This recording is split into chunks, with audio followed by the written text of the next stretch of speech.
Times of India ने news cover किया था। लाठीचार्ज हुआ, अपन फ्रंट लीड कर रहे थे। फ्रंट लीड करने वाले पहले पिटाते हैं। 9 पुलिस वाले मिलकर अकेले मेरे को मार रहे। अभी वर्तमान में कितने बसें चल रही हैं आपकी? वर्तमान में स्लीपर, नॉन स्लीपर, छोटी बसें मिलाकर लगभग मेरे हिसाब से होना चाहिए 30-32 गाड़ियां होंगी। पॉपुलर बस सर्विस का ऐसा कोई दौर, टर्निंग पॉइंट जो बहुत बड़ा संघर्ष रहा? कि हर दिन संघर्ष का होता है, बस व्यवसाय में हर दिन संघर्ष का होता है। और ये जो है उद्योगपतियों, उद्योग व्यापार कारोबार शुरू करने के लिए जो सरकार के द्वारा सब्सिडी लोन योजनाएं चल रही हैं, कितना सफल है? बस बिजनेस में टैक्स की क्या स्थिति है?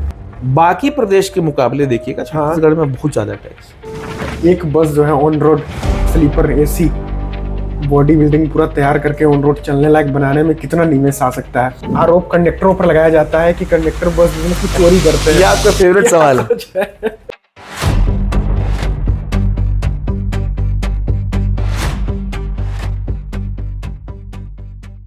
नमस्कार, प्रणाम। एक शानदार नए वार्तालाप में आपका स्वागत है। आज हमारे साथ जो शख्सियत है वो सिर्फ बिजनेस से जुड़े हुए नहीं, बल्कि एक समाज सेवक, पॉलिटिशियंस और पॉपुलर बस सर्विस के मालिक, संचालक हैं। अगर आप छत्तीसगढ़ जो है बिहार, झारखंड के आसपास के हैं तो आप पॉपुलर बस सर्विस का तो सेवा ले ही चुके होंगे, और नहीं लिए होंगे तो जरूर लीजिए। तो आज हमारे साथ हैं आतिफ रजा जी। बहुत बहुत स्वागत है बड़े भैया आपका। कैसे हैं आप? बढ़िया भैया, बहुत अच्छा। जी जी जी। आप पॉलिटिशियंस हैं, समाज सेवक हैं, पॉपुलर बस के मालिक हैं। इतने बड़े ओहदे में पहुंचने के बाद कैसा महसूस कर पा रहे हैं? नहीं भैया, कोई बहुत बड़ा आदमी नहीं हूँ मैं। I am just a common man, और अपने आप को जितना साधारण हो सकता है उतना रखने की कोशिश करते हैं हम। और क्योंकि बिजनेस तो विरासत में आई जी, बिजनेस तो विरासत में आई। हाँ। लेकिन राजनीति की जो शुरुआत है वो मैं स्कूल टाइम से ही, जब मैं कक्षा 10वीं में अध्ययन कर रहा था, हाँ। तब से राजनीति में रुचि पैदा हुई। हाँ। तब से मैंने सोचा कि कुछ अंबिकापुर में पॉलिटिकल यूथ लीडर थे जिनसे मैं बहुत ज़्यादा इन्फ्लुएंस हो गया था। अच्छा। मुझे लगा कि बड़ा होकर ऐसा बनना है बॉस। हाँ। उसमें कुछ नाम है, दानिश रफ़ीक एक नेता हैं। हाँ। उस टाइम के अच्छे यूथ लीडर हुआ करते थे, विजयन सिंह राणा, आलोक सिंह, तो ये सब सीनियर हुआ करते थे। और हम स्कूल के बच्चे थे, वो कॉलेज की राजनीति करते थे, NSUI की। बहुत ज़्यादा प्रभावित हुए। तो अपना स्कूल में बच्चों लोगों का होता है। हाँ। किसी से झगड़ा हो गया, किसी से कोई बात विवाद हो गया, हाँ। तो कैसे सुलझाया जाए, विवाद अगर बढ़ गया है तो उस माध्यम से मेरे एक मित्र थे अक्षय बंसल। हाँ। वो मुझे मिलवाए राणा भैया से, विजयन सिंह राणा जी से। हाँ। और उनसे मैं बहुत प्रभावित हुआ। प्रभावित होके फिर मैंने जिद की कि नहीं, मुझे राजनीति में आना है भैया। तो बोले तुम अभी स्कूल में हो, कॉलेज में आ जाओ, तब राजनीति करना है। मैंने नहीं भैया, अभी से करना है मेरे को। तो अब जिद्दी थे, बच्चे थे, 16-17 साल की उम्र थी। जिद किए तो साथ में घुमाने लगे, चलो। तो फिर शनिवार छुट्टी होता, कभी कभी इतवार की छुट्टी होती, साथ में घूमते। स्कूल से आते तो हड़बड़ी रहता कि कोचिंग जाना है, कोचिंग के बाद राणा भैया के पास जाना है। तो क्यों जाना है? तो बैठना है साथ में, राजनीति सीखना है, कैसे करते हैं, क्या करते हैं, कार्यक्रम कैसे होता है, विज्ञप्तियां कैसे बनती हैं, ज्ञापन कैसे बनाया जाता है, ड्राफ्टिंग का। तो शौक था सीखने का। फिर राजनीति में आए, स्कूल जीवन से ही राजनीति में एक्टिव हो गए थे, और बहुत अच्छे अच्छे कार्यक्रम मैंने किए। बड़े भैया शैलेंद्र प्रताप सिंह आज भी सरगुजा जिला के सबसे बड़े यूथ लीडर हैं। तो फिर उनका टीम ज्वाइन किए। उस टीम में काम करने का मौका मिला, बहुत कुछ सीखने का मौका मिला। धीरे धीरे फिर कॉलेज में आ गए। कॉलेज में आने के बाद छात्र जीवन में, छात्र राजनीति में NSUI का इलेक्शन हुआ। हमारे यहाँ संगठनात्मक चुनाव होते हैं NSUI में, यूथ कांग्रेस में, कांग्रेस पार्टी में। तो उसमें मैं जिला महासचिव का चुनाव जीत के आया। पहली बार कोई पद मिला NSUI में, तो काम करके दिखाया मैंने। यूनिवर्सिटीज़ के बड़े बड़े घेराव और बड़े बड़े कार्यक्रम करना, और कई सारी ऐसी उपलब्धियां हैं भैया जो हम लोग छात्र राजनीति के जरिए छात्रों को लाभ पहुंचाए। लाठियां भी खाए, 3 दिन एडमिट भी था। अच्छा। 3 दिन इसमें टाइम्स ऑफ इंडिया ने हाँ। न्यूज़ कवर किया था। क्या हुआ था और उसमें हुआ ये था भैया हाँ। कि शिक्षक भर्ती हाँ। और छात्रों की मूलभूत सुविधाओं को लेकर हम लोगों ने सरगुजा विश्वविद्यालय का घेराव किया था। हाँ। और घेराव करने के दौरान बी.एल. शर्मा कुलपति हुआ करते थे उस टाइम पे। ये 2016 की बात, 10 साल पुरानी बात है। बी.एल. शर्मा उस टाइम कुलपति थे सरगुजा यूनिवर्सिटी के। हाँ। और हम लोगों ने बहुत बड़ा, करीबन मेरे को लगता है कि 8,000 छात्र थे उसमें, पूरे संभाग से छात्र आए थे। 8,000 छात्र थे और सरगुजा विश्वविद्यालय का हम लोगों ने बहुत शांतिपूर्वक घेराव किया। हाँ। और उसके बाद फिर क्योंकि छात्र बहुत ज़्यादा थे तो पुलिस बल भीड़ को कम करना चाहता था, तो उसी बीच में चीमा झोपड़ी में पुलिस ने बल का प्रयोग कर लिया। लाठीचार्ज हुआ। अपन फ्रंट लीड कर रहे थे। फ्रंट लीड करने वाले पहले पिटाते हैं।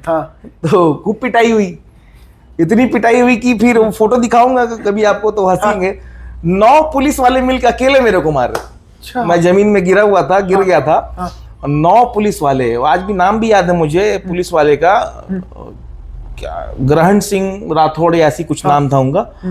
बहुत मारे मेरे को और करीबन बहुत चोटें भी आई, टाँका भी लगा था। पीठ का ये पूरा हिस्सा फट गया था। 3 दिन एडमिट था मैं, बेहोश हो गया था। बहुत मारे थे, सर में भी चोट लगा था। ठीक है, छात्र राजनीति में डंडा नहीं खाया, जेल नहीं गए, राजनीतिक प्रकरणों में तो कैसी राजनीति। बड़े बड़े आंदोलन जी, संघर्ष किए, इतना ताकत कहाँ से है आपके अंदर? ताकत भी है लोगों का प्यार। जो लोगों का जो हम सेवा करते हैं ना, कई छात्र आते हैं मदद के लिए या कई युवा आते हैं मदद के लिए कि भैया मेरा ये काम करवा दीजिए, मेरा ये फलाना काम करा दीजिए। और जब हम उसके काम को करा देते हैं तो उससे जो एक एनर्जी मिलता है आगे काम करने का, कि नहीं यार, मतलब किसी के आप काम आ जाओ और किसी का मदद कर दो और उसकी जब स्माइल देखो या उसकी खुशी देखो तो एक एनर्जी मिलता है उससे। बिल्कुल, फिर उससे अब आगे काम करने का एक जज्बा मिलता है, समाज सेवा। बिल्कुल बिल्कुल। आपका एकेडमिक शिक्षा कहाँ तक रहा है? मेरा एकेडमिक शिक्षा ऐसा रहा है भैया कि थोड़ा सा 12th मैंने पास आउट किया ओरिएंटल पब्लिक स्कूल्स। उसके बाद पीजी कॉलेज में एडमिशन लिए बीकॉम में। बीकॉम पूरा कंप्लीट किए। उसके बाद फिर एलएलबी मैं आधा पढ़ा हुआ हूँ। अच्छा। पूरा वकील नहीं हूँ, आधा वकील हूँ। क्योंकि बिजनेस भी संभालना था, राजनीतिक जीवन भी था, व्यस्तता भी बहुत थी लाइफ में।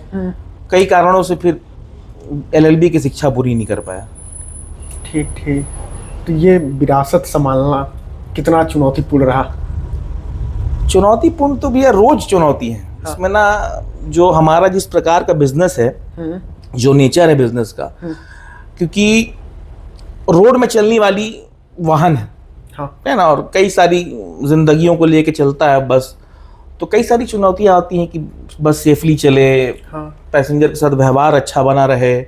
हमारी कोशिश रहती है कि हम सर्विस की डिलीवरी अच्छे से दे सके, पैसेंजर खुश रहे। तो ये भी रहता है।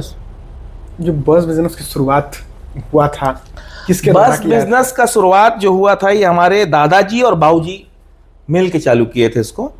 कब की बात? और मुझे लगता है ये बात है जब हमारे दादाजी आए थे तो बस में कंडक्टरी करते थे। अच्छा। राज परिवहन हुआ करती थी, सरकारी बस चलती थी जब, तो राज परिवहन में भी नौकरी की है मेरे दादाजी। उसके बाद फिर बाबरा मोटर्स करके, आज भी फर्म जिंदा है, डॉल्फिन और न्यू बाबरा के नाम से चलती हैं गाड़ियाँ। बाबरा में दादाजी काम किए, बाबूजी काम किए। उसके बाद फिर बाबूजी में एक जज्बा था कि करना है कुछ अपना, करना है बिजनेस करना है, छोटा ही करना है पर अपना बिजनेस करना है। तो अब तो शहर में नहीं दिखेगा आपको, लेकिन पहले आप बहुत देखे होंगे साइकिल रिक्शा, है ना, जिसको आदमी चलाता है, पीछे पैसेंजर बैठते हैं।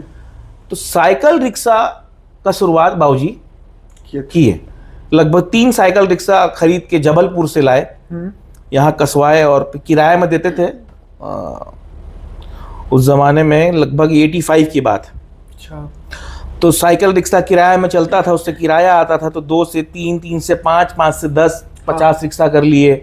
फिर बाबूजी बोले कि नहीं, अब ये वाला काम बाबूजी आप संभालिए, मैं कुछ दूसरा करूंगा। तो उसके बाद फिर मोटर लाइन से बहुत लगाव था बाबूजी को, अच्छा। मेरे पिताजी को। हाँ। तो ये वाला जो रिक्शा का काम है, ये दादाजी और चाचा जी मिलके मेरे इसको ग्रो किए, और बाबूजी फिर जीप लिए। हाँ। जिसको आज हम लोग कमांडर जीप के नाम से भी जानते हैं। तो कमांडर जीप लिए और तेंदुपत्ता फॉरेस्ट में चलाते थे उसको। अच्छा। तो पापा ऐसे बताते हैं कहानी। हाँ। कि कई महीने बीत जाते थे जंगल में। हाँ। पता नहीं चलता था कि कौन सा त्यौहार है, क्या कौन सा दिन है। हाँ। जंगल में ही रहते थे, उसमें तेंदुपत्ता कलेक्शन में। तो फॉरेस्ट अधिकारी लोग के साथ घूमते, गाड़ी बुक करते थे उन लोग। हाँ, फिर उसमें चलते थे। तो बहुत संघर्ष किए भैया उस टाइम पे। उसके बाद फिर लगभग 94 में, 10-12 साल के संघर्ष के बाद 94 में मैक्सी कैब करके बस आती थी, छोटी। अच्छा। 20-25 सीटर। हाँ। और उसमें परमिट मिला अंबिकापुर से सूरजपुर। बाबूजी ड्राइव करते थे। हाँ। और उसमें खलासी हुआ करते थे कैलाश गोस्वामी। अच्छा। आज भी मेरे यहाँ हैं, कार्यरत हैं। हाँ। ड्राइवर है मेरे, स्लीपर बस के रायपुर अंबिकापुर चलाते हैं। अच्छा। तो बाबूजी और कैलाश अंकल दोनों मिलके सूरजपुर का 3 चक्कर 4 चक्कर लगाते थे। हाँ। तो ऐसे करते करते बस की बिजनेस की शुरुआत हुई इधर। फिर सब मिलके रिक्शा का भी बड़ा व्यापार किए। पॉपुलर रिक्शा के नाम से धंधा चालू हुआ। अच्छा। फिर वो धीरे धीरे पॉपुलर जीप में आया, फिर पॉपुलर बस में आया। हाँ।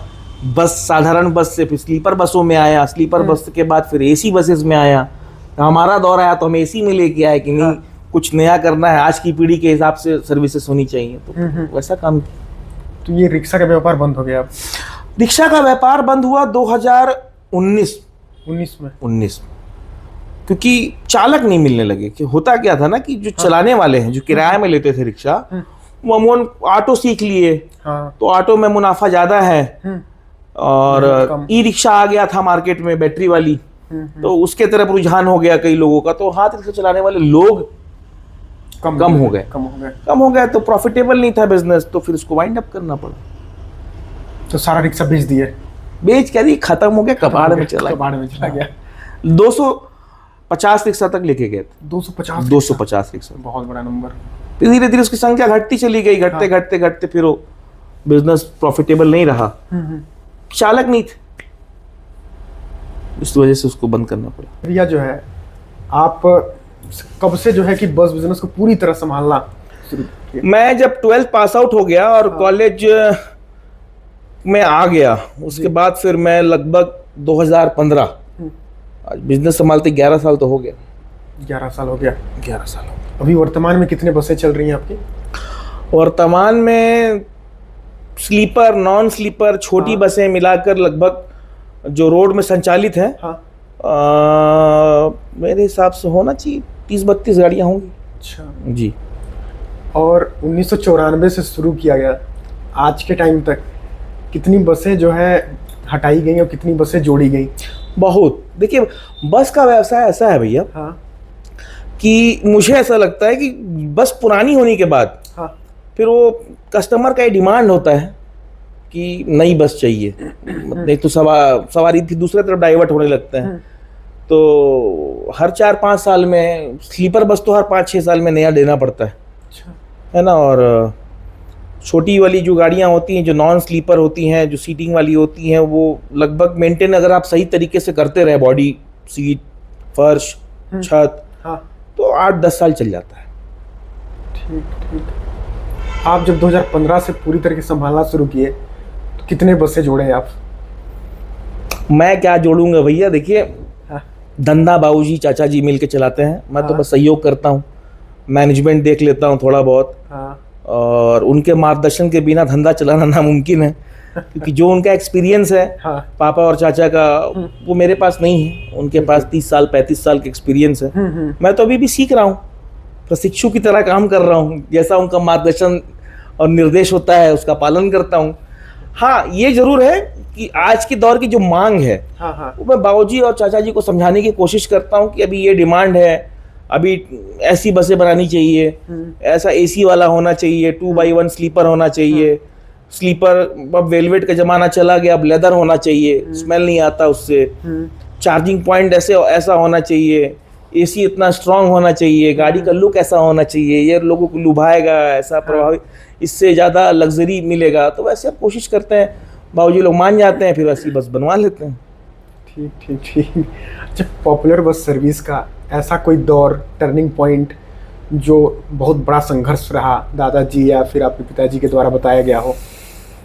मैं तो आपको बताया शुरू में ही कि हर दिन संघर्ष का होता है, बस व्यवसाय में हर दिन संघर्ष का होता है। किस तरह का? ठीक है, और संघर्ष भी ऐसा है कि सवारी नहीं मिला, गाड़ी गई, सवारी नहीं मिला, आने में भी सवारी नहीं मिला, डीजल खर्चा निकल जाए, बहुत बड़ा बात है। क्योंकि बस, देखिए बहुत अच्छी बात आपको बताता हूँ, बस के व्यवसाय में मुझे ऐसा लगता है कि बस मालिक को छोड़ के सब पैसा कमाता है, उसको समझिएगा जी। फाइनेंसर जो फाइनेंस करता है उसको किस्त चाहिए हर महीना, वो आपसे ब्याज के रूप में पैसा कमाता है। इंश्योरेंस कंपनी इंश्योरेंस करती है, वो कमाती प्रीमियम के रूप में पैसा कमाती है। समझिएगा, गवर्नमेंट आपको परमिट देती है, तो परमिट का टैक्स वसूली करती है। ठीक है, गाड़ी रोड में चलती है तो टोल टैक्स अदा करना होता है। समझिएगा, गाड़ी अगर स्लीपर एसी है तो जीएसटी अदा करना पड़ेगा बस मालिक को। टायर खरीदिएगा तो टायर वाले को लाभ होगा, मोबिल खरीदिएगा मोबिल वाले को लाभ होगा, गाड़ी रोज तेल लेगी तो डीजल वाले को लाभ होगा, पेट्रोल पंप वाले को लाभ होगा, गाड़ी खराब होगी तो मैकेनिक को लाभ होगा, गाड़ी खराब होगी तो मोटर पार्ट्स वाले को लाभ होगा, पट्टा मिस्त्री को लाभ होगा। समझिएगा, उनको तो पैसा चाहिए ही चाहिए। गाड़ी समझिएगा, रोड टैक्स तो हमको देना है, गाड़ी चले या ना चले, रोड टैक्स तो हमको देना ही देना है। समझिएगा बात, जो मंथली फिक्स खर्चे हैं, ईएमआई तो बस का देना ही देना है ना? बिल्कुल। और कई बार ऐसा होता है कि गाड़ी गई, गाड़ी आई, सिर्फ डीजल खर्चा निकला, स्टाफ का भी खर्चा नहीं निकलता है। कभी कभी ऐसा भी होता है। अभी जैसे ये सावन का महीना चल रहा है, तो अगर बस वाले देख रहे होंगे तो रिलेट कर पाएंगे, सारे बस वाले पूरे भारतवर्ष के, ये जो महीना होता है खास करके, क्योंकि इस महीने में विवाह नहीं होता है, इस महीने में कोई शुभ और जैसे कोई काम हो गया, शादी ब्याह नहीं होता है, बच्चों के स्कूल चलते रहते हैं, कुछ छुट्टियां नहीं होती हैं, तो लोग ट्रैवल नहीं करते हैं, रोपा लगाते हैं, लोग खेती किसानी में उतर जाते हैं, है ना? तो यात्राएं कम हो जाती, यात्राएं कम होने से फिर वो पैसेंजर का लोड कम हो जाता है। और देखिए, खास करके अंबिकापुर कोई बहुत ज्यादा आबादी वाला क्षेत्र नहीं है, रायपुर, भिलाई, दुर्ग की कंपैरिजन में देखिएगा तो जी जी बहुत छोटी आबादी का जगह है, और बस का जो लोड है इतना ज्यादा है कि आप विश्वास नहीं करिएगा, 24 घंटे में मुझे लगता है राजधानी के लिए यानी रायपुर के लिए अंबिकापुर से 30 से 40 बस रोज चलता है, ट्रेन भी चलता है। तो पैसेंजर उतने होने भी तो चाहिए, फ्लाइट भी चल रहा है, पैसेंजर भी तो होने चाहिए भैया। बिल्कुल। तो सब मोटर मालिक लगे हैं, कंपटीशन में चल रहा है, रूट कंपटीशन, संघर्ष है, बस में संघर्ष हो गया। अब तो हर 5 मिनट में सेम टाइम में परमिट मिल जाता लोगों को आसानी से। तो लोग परमिट लेते हैं, चलाते हैं दूसरे के आगे। बिल्कुल। आपके दादाजी, पिताजी और आप हो गए, 3 पीढ़ी का जो है बिजनेस रहा है, और मार्गदर्शन आपका मिलता रहा है, अभी भी मिल रहा है, अभी भी मिल रहा है। बाबूजी का, चाचा जी का एक में है, सब परिवार एक में है, साथ में बिजनेस करते हैं, पूरा परिवार एक में है, पूरा परिवार एक में। आज के समय में कॉमन समस्या भी आती है कि लोग अलग हो जाते हैं, परिवार से हट जाते हैं। ये दादी जी और दादाजी का जो परवरिश रहा है और जो प्यार उन्होंने दिया बच्चों को, ये उसका सबसे बड़ा एग्जाम्पल यही है कि आप देखिए, बाबूजी चाचा जी सब एक में है, कोई अलग अलग बात भी नहीं करते हैं ऐसा होने का, और प्यार भी बना हुआ है। और यही 2 भाई हैं, साथ में रहते हैं, एक ही घर में रहते हैं, एक ही साथ धंधा करते हैं, एक ही ऑफिस में बैठते हैं, दिन भर साथ में रहते हैं, सारी तरीके की चर्चाएं होती हैं, बिजनेस के बारे में चर्चा होता है।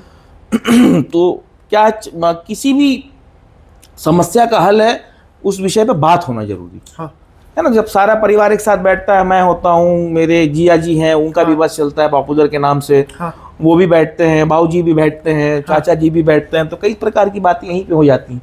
हम लोग का तो पूरा दिन सुबह से लेकर रात तक यही ठिया है बैठने का, तो सब यही बैठे रहते। ठीक ठीक।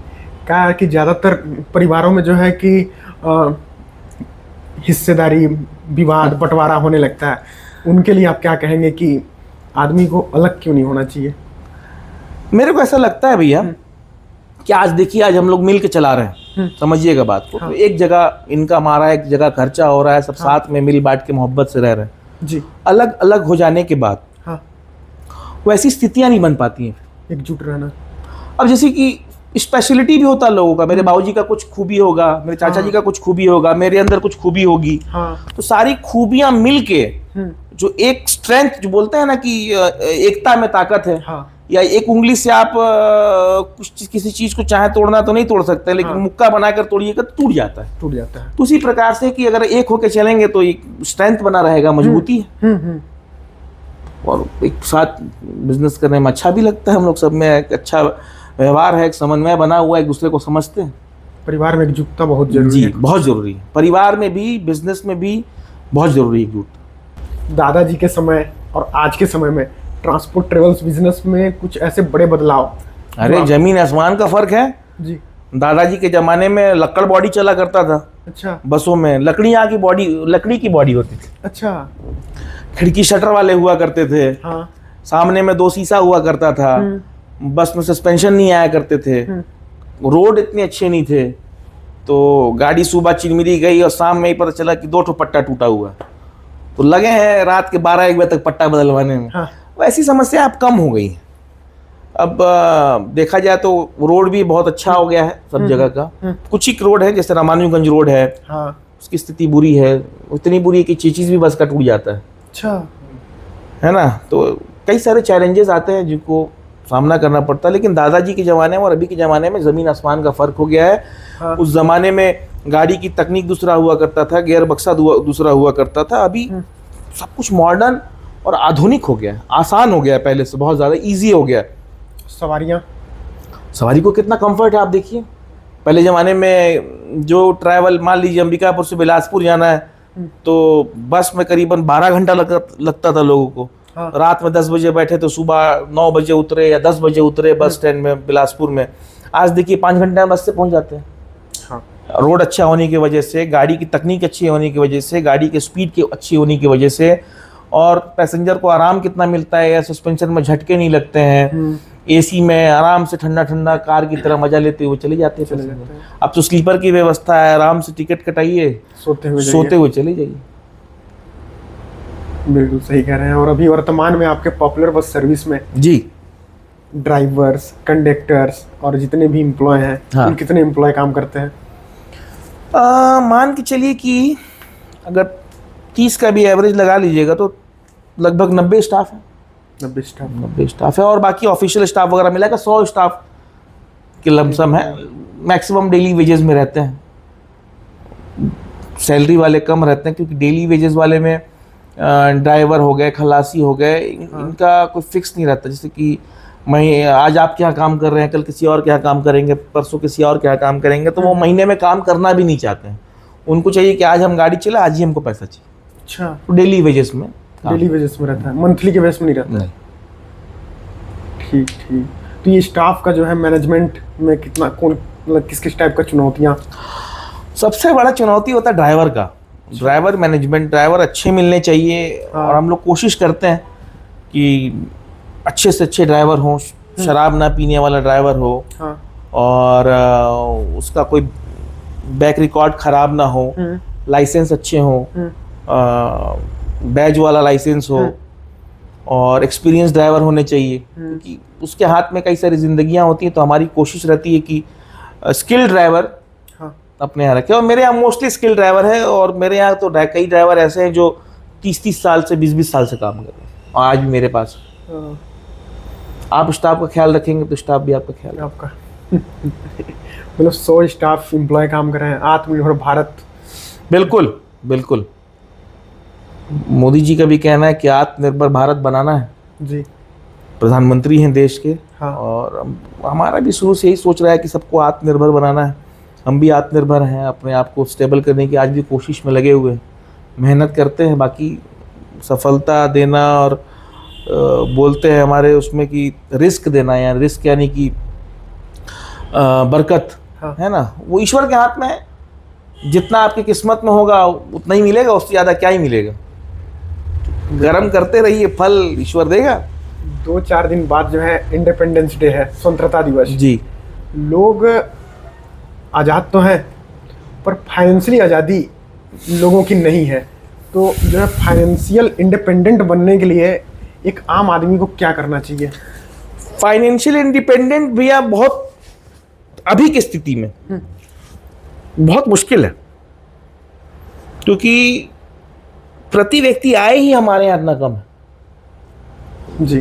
प्रति व्यक्ति आय और देखिए आप, हाँ। तो बाकी देश के मुकाबले हम लोग का बहुत कम है, बेरोजगारी बहुत ज़्यादा है। अभी तो आप देख ही रहे होंगे जंतर मंतर और इधर सब तरफ कितने बेरोजगार युवा हैं जो रोजगार के लिए कोशिश में लगे हुए हैं और रोजगार नहीं मिल पा रहा। तो जब तक लोगों के पास रोजगार नहीं आएगा, हाँ, तब तक फाइनेंशियली इंडिपेंडेंस बहुत टफ है। बिल्कुल। और रोजगार जैसे उद्योगपति, जो कारोबारी व्यापारियों के थ्रू काफी लोगों को रोजगार मिलता है। देखिए इसमें क्या है कि जितना ज़्यादा उद्योग बढ़ेगा, हाँ, उतना ज़्यादा लोगों को रोजगार मिलेगा, ये तो एक बात है। इसके अलावा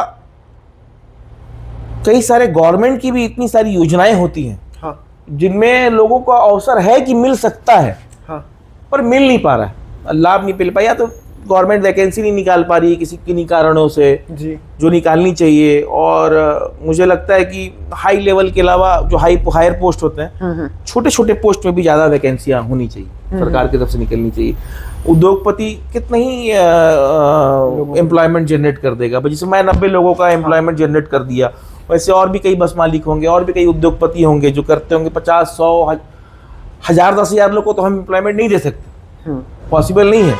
उसके लिए हैं देश में बड़े बड़े उद्योगपति जो इतना भी करते हैं, तो क्योंकि देश की आबादी भी बहुत ज़्यादा है, तो इतने लोगों को रोजगार देना करना एक टफ टास्क, लेकिन इसमें किया जा सकता है। बिल्कुल। और ये जो है उद्योगपतियों, उद्योग व्यापार कारोबार शुरू करने के लिए जो सरकार के द्वारा सब्सिडी लोन योजनाएं चल रही हैं, कितना सफल है? अगर सही तरीके से इस्तेमाल किया जाए तो बहुत लाभदायक है।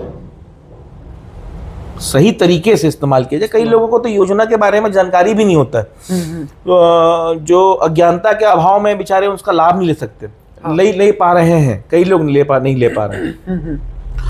तो अगर आप कोई भी उद्योग चालू कर रहे हैं तो उसके बारे में अच्छे से स्टडी करिए, उसके बारे में रिसर्च करना चाहिए कि गवर्नमेंट इस बिजनेस या किसी भी बिजनेस के लिए क्या स्कीम निकाल के आई है। जैसे एमएसएमई है, योजना है भारत सरकार की, उसका भी कई लोगों को लाभ मिलता है, लेने वाले लेते हैं। जानकारी जागरूकता का अभाव है, जागरूकता होनी चाहिए लोगों को, और धीरे धीरे लोग ले रहे हैं। ऐसा नहीं है, आप देखिएगा तो बहुत लोग रजिस्टर करते हैं एमएसएमई लोन के लिए, प्रधानमंत्री मुद्रा लोन एग्जैक्टली, तो मिलता है लाभ, लोगों को मिलता है। तो ये किसी को भी व्यापार शुरू करना है तो प्रॉपर रिसर्च करना चाहिए। बिल्कुल, किसी भी व्यापार को शुरू करने से पहले आपको उसके बारे में अध्ययन करना चाहिए, कम से कम 1 से 2 महीना, है ना। हड़बड़ी में पैसा इन्वेस्ट कर दिए और फिर सक्सेस नहीं हुए, तो मेरा ये सोचना है पर्सनली कि आपको किसी भी पर्टिकुलर बिजनेस को चालू करने से पहले उस पर चिंतन और अध्ययन करना चाहिए। और बस का बिजनेस शुरू करने के लिए सरकार के द्वारा कोई लोन सब्सिडी योजनाएं बनी है? नहीं, बस के धंधा के लिए ऐसा कोई योजना नहीं है। बस ये है कि फाइनेंसर हैं, मार्केट में बैंक्स हैं जो फाइनेंस कर देते हैं। अगर आपका सिविल रिकॉर्ड अच्छा है, तो आपको फाइनेंस हो जाएगा और आप बस का व्यवसाय शुरू कर सकते हैं।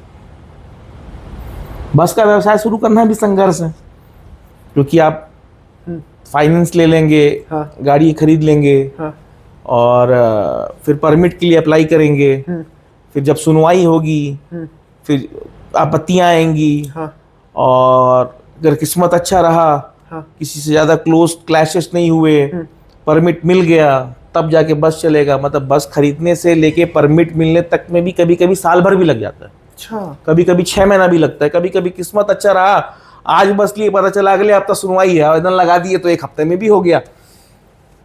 सुनवाई का एक समय होता है, कभी कभी 3 महीने में होता है, कभी कभी 6 महीने में होता है, कभी कभी 1 महीने में भी सुनवाई हो जाती है। डिपेंड्स कितने आवेदन आए हैं, कैसा है।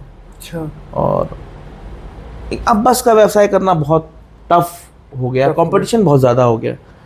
हर 5 मिनट में, हर 10 मिनट में, हर रूट में आपको बस मिल जाएगा। ठीक ठीक। संघर्ष है। अच्छा, ये जो है परमिट की बात आ गई। हाँ। तो बस परमिट पहले बस खरीदा जाता है या फिर परमिट के लिए अप्लाई किया नहीं, जाता है? पहले बस खरीदा जाता है, अच्छा। क्योंकि बस जब रजिस्टर्ड होगी हाँ। तो उस रजिस्टर्ड नंबर पे फीस पड़ता है पर्टिकुलर 2500 रुपए का, छत्तीसगढ़ सरकार के खाते में जाता है। हाँ। और उस बस नंबर के आधार पे फिर परमिट का आवेदन होता परमिट का आवेदन होगा है जी। ऑनलाइन के माध्यम से? ऑनलाइन, ऑनलाइन आप घर बैठे बैठे परमिट का आवेदन कर सकते हैं। छत्तीसगढ़ सरकार ने बहुत अच्छा काम भी किया है हाँ।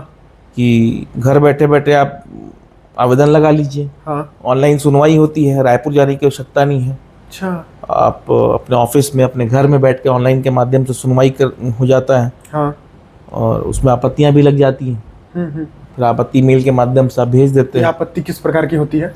आपत्ति जैसे मान लीजिए फॉर एग्जांपल मेरा कोई बस है, हाँ। उसकी टाइमिंग है अंबिकापुर से रायपुर जाने की 11 बजे।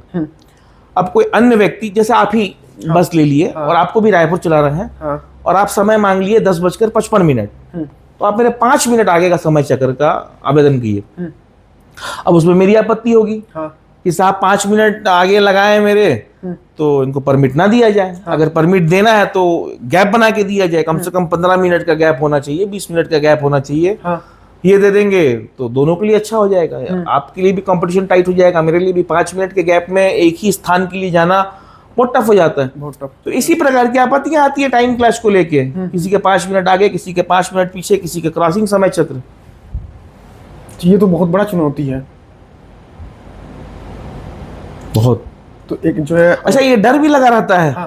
कि आज मेरी गाड़ी चल रही 10 साल से 11 बजे, हाँ। अचानक से कोई बस मालिक आएगा 10:55 लगा देगा, तो हाँ। मेरा तो कलेजा धक धक करेगा। हाँ। कि अरे यार परमिट मिल गया इसको तो मेरा तो पूरा सफाया हो जाएगा, सवारियां कम हो जाएंगी, मेरा सेल टूटेगा, मेरा पैसा कम हो जाएगा, या फिर मेरा जो पैसेंजर का जो स्ट्रेंथ है, मान लीजिए अगर मैं रोज 20 पैसेंजर लेके जा रहा हूँ, 30 पैसेंजर लेके जा रहा हूँ, तो उसमें कुछ कमी, जाहिर से स्वाभाविक सी बात है कि 5 मिनट पहले कोई गाड़ी चलेगा तो पैसेंजर लोड कम हो जाएगा, हो सकता है खत्म भी हो जाए। हाँ। तो इस प्रकार की चुनौतियां बस के बिजनेस में रहती ही रहती है। ठीक। और ये जो परमिट मिलने की प्रक्रिया जो है कितना लेंदी है? मैं आपको पहले बताया कि ये सुनवाई पर निर्भर करता है। बिल्कुल सुनवाई पर निर्भर। सुनवाई पर, जब सुनवाई हो जाए तब परमिट। हाँ हाँ। ठीक ठीक। और सही एक रूट का चुनाव कैसे किया जा सकता है बस बिजनेस के लिए? मैं आपको पहले अभी बताया ना। हाँ। कि किसी भी धंधा को करने से पहले हाँ। उस पर अध्ययन करना चाहिए। तो किसी भी रूट पे गाड़ी चलाने से पहले उस पूरे रूट को आपको जाना चाहिए मेरे हिसाब से। हाँ। बाय रोड जाना चाहिए, स्टडी करना चाहिए कि कितने स्टॉपेजेस आएंगे, कहाँ पे कितना देर गाड़ी रुकना चाहिए, सवारी का लोड कैसा है, आगे पीछे कौन सी गाड़ियां चलती हैं, सब पे अध्ययन करना चाहिए। टाइमिंग को सोच समझ के, किसी के आगे पीछे ना लगे, कुछ गैप बना रहे, जिस टाइम पे आप लगा रहे उस समय पे दूसरों की कोई गाड़ी ना हो, ताकि किसी से कोई विवाद ना हो, इजीली परमिट आपको मिल सके। यही सब स्टडी करना पड़ता है इसमें। ठीक। और इन सब स्टडी के बाद जो है उसके बाद आप प्रॉपर सुनवाई कराइए, और लक अच्छा रहेगा, सब कुछ अच्छा रहेगा तो परमिट मिलेगा। बिल्कुल। अच्छा बड़े भैया, जो है बस कितनी प्रकार की होती है? अरे बस तो बहुत प्रकार का होता है भैया। बस 28 सीट से लेके और वाल्वो तक जाता है बस। हाँ। वाल्वो की कीमत बहुत ज़्यादा है आज के रेट में। हाँ। लगभग 2 करोड़ के लमसम वाल्वो बस की कीमत। और एक साधारण छोटा बस लेने जाइए तो 15 लाख में भी मिल जाता है, सिटी राइड जैसी बसें मिल जाती हैं। अच्छा। तो 15 लाख रुपए से लेके 2 करोड़ तक की बस मार्केट में अवेलेबल है। ठीक। और जो है कंपनी के द्वारा जो बस बनाई जाती है और एक चेचिस लेकर जो है खुद से बॉडी बिल्डर कराई जाती है, दोनों में से बेहतर आप किसे मानते हैं नए व्यक्ति के लिए जो शुरुआत करना चाहता है? अगर आप स्लीपर नहीं ले रहे हैं, हाँ। सीट वाली गाड़ी ले रहे हैं, हाँ। तो आज के डेट के हिसाब से मैं बोलूंगा कि कंपनी बॉडी लेना चाहिए, जो कंपनी बना के देती है। हाँ। क्योंकि कंपनी किसी चीज को बनाती है ना, तो उसके पीछे बहुत सारा रिसर्च, जैसे R&D जिसको बोलते हैं, रिसर्च एंड डेवलपमेंट।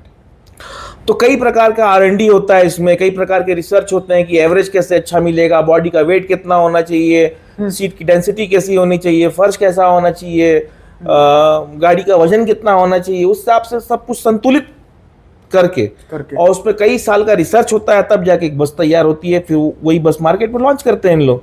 और उसका लाभ देखिए आज आज जो मेरी कंपनी बस है छोटी वाली, उसका एवरेज 6.5-7 का एवरेज देता है। अच्छा। अगर मैं वही चेचिस लेके बॉडी बना लूं, बॉडी भारी बन जाएगा तो एवरेज कम हो जाएगा। तो मेरे हिसाब से कोई नया व्यक्ति या कोई पुराना व्यक्ति भी है और आज के डेट में सीटिंग बस लेना चाहता है, तो सबसे बेस्ट है कि कंपनी में लेना चाहिए सीटिंग बस। और जो है कि चेचिस लेकर ये बॉडी बिल्डिंग बनाने की क्या प्रक्रिया रहती है? कुछ नहीं, चेचिस ले लीजिए, जहां आपकी मर्जी वहां बनने के लिए आप भेज दीजिए।